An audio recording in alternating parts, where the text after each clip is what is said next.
नागरिकों को अपने धर्म की स्वतंत्रता, उसका पालन तथा प्रचार प्रसार करने की पूरी स्वतंत्रता है। मुझे माफ कर दीजिए। मुझे भी माफ कर दीजिए।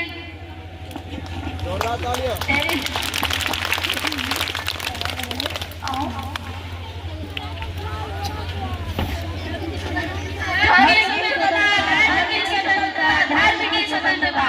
आइए हम आपको पांचों मौलिक अधिकार की तरफ लेकर चलते हैं।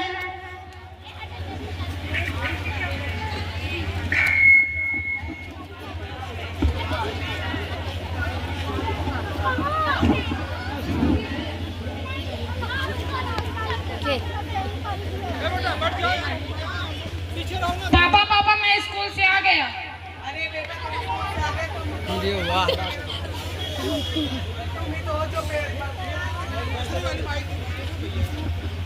अरे बेटा तुम स्कूल से आ गए, तुम ही तो हो जो पढ़ लिख के मेरा नाम रोशन करोगे।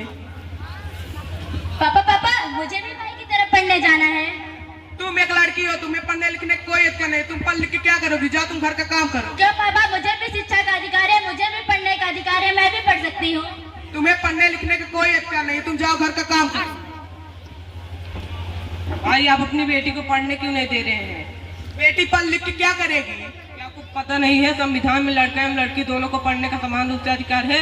आजकल लड़कियां पढ़कर डॉक्टर, इंजीनियर, IAS, IPS आदि चीजें बन रही हैं। अच्छा भाई, मैं अभी कल से अपने बेटी को पढ़ने के लिए भेजूंगा। शिक्षा का अधिकार। संविधान के अनुसार भारत के प्रत्येक नागरिकों को शिक्षा का समान अधिकार है, चाहे वो लड़का हो या लड़की हो, स्त्री हो या पुरुष हो, ऊंच हो या नीच हो, सभी को शिक्षा का समान अधिकार है। शिक्षा की कोई उम्र नहीं होती। शिक्षा का अधिकार, शिक्षा का अधिकार, शिक्षा का अधिकार। आइए हम आपको पांचों मौलिक अधिकार की तरफ लेकर चलते हैं। का नियम नहीं पता, जब कोई जेब्रा क्रॉसिंग पर रोड क्रॉस कर रहा हो तो आपको गाड़ी देख कर चलानी चाहिए, अब आपका चालान कटेगा।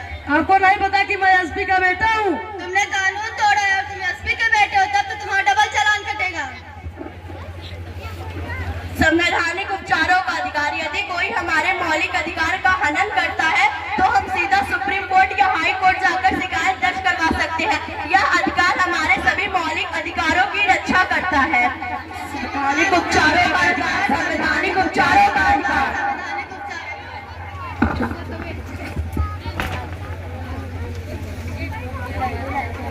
ये अधिकार अनमोल स्वतंत्रताएं हैं जो हमें एक गरिमापूर्ण सुरक्षित जीवन जीने का अवसर देते हैं। ये अधिकार हमें कानून के समझ, बराबरी, अभिव्यक्ति स्वतंत्रताएं देते हैं। इन्हें समझना, इनका पालन करना तथा इनकी सुरक्षा करना हमारा समाज